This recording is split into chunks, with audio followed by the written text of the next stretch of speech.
Hi guys, and welcome back to my channel. In today's video I'm going to show you how to make polymer clay miniature grilled fish. But before we jump right in, if you're not already subscribed to my channel, you can click right here, or you can click the link in the description box down below and you'll get a notification every single time I will upload a new video. Okay, I hope you'll enjoy this tutorial and let's get started. For this creation I'm going to be using this piece of clay, which is a mix of tan and translucent clay. I'm going to grab a small piece now and I'm going to roll it into a ball. I'm flattening it gently, trying to get an oval teardrop kind of shape.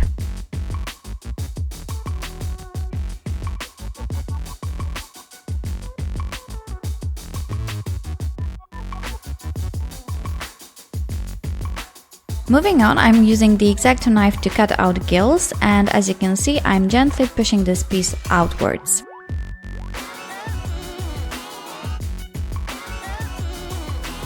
Next, I'm using a small dotting tool to make a dimple for an eye.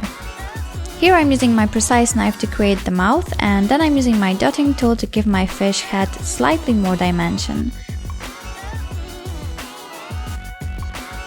Moving on, I'm going to use this texture metal part of my precise knife to create fish scales. So all you want to do is to roll it all over the fish body, skipping the already shaped head. Now it's time to start adding fins. First, I'm going to make pelvic fins.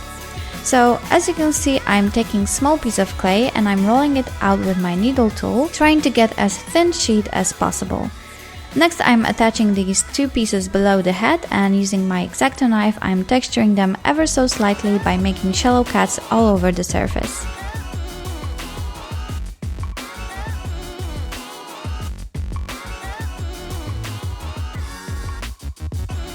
To make dorsal fin, I'm going to roll a small piece of clay into a snake, and just like before, I'm rolling it out using my needle tool. I'm attaching it to my fish base and I'm reshaping it using both a dotting and a needle tool. Finally, I'm going to use the same technique to create caudal fins.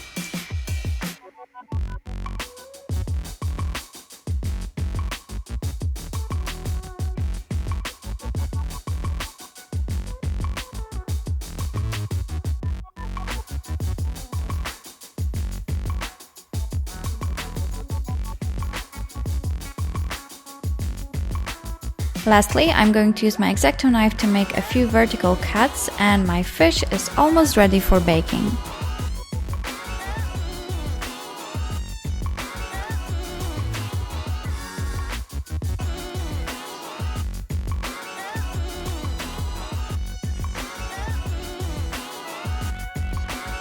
Next, I'm adding a small ball to make an eye. I'm flattening it with my dotting tool and I can harden my fish in the oven according to my clay instructions.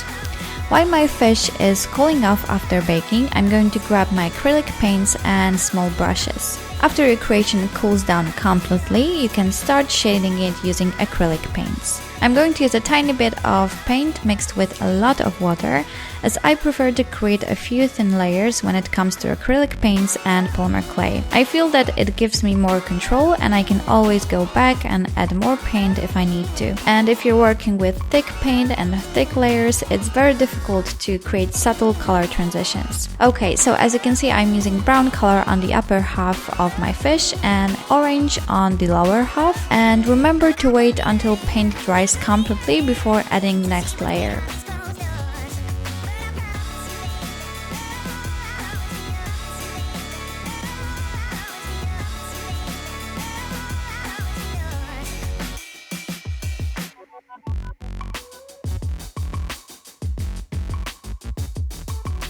After you're happy with the result, use semi-gloss varnish to secure your creation, and it's ready! Thanks for watching, guys. If you like this video, make sure to leave a big thumbs up. I will appreciate it a lot, and I will see you next week.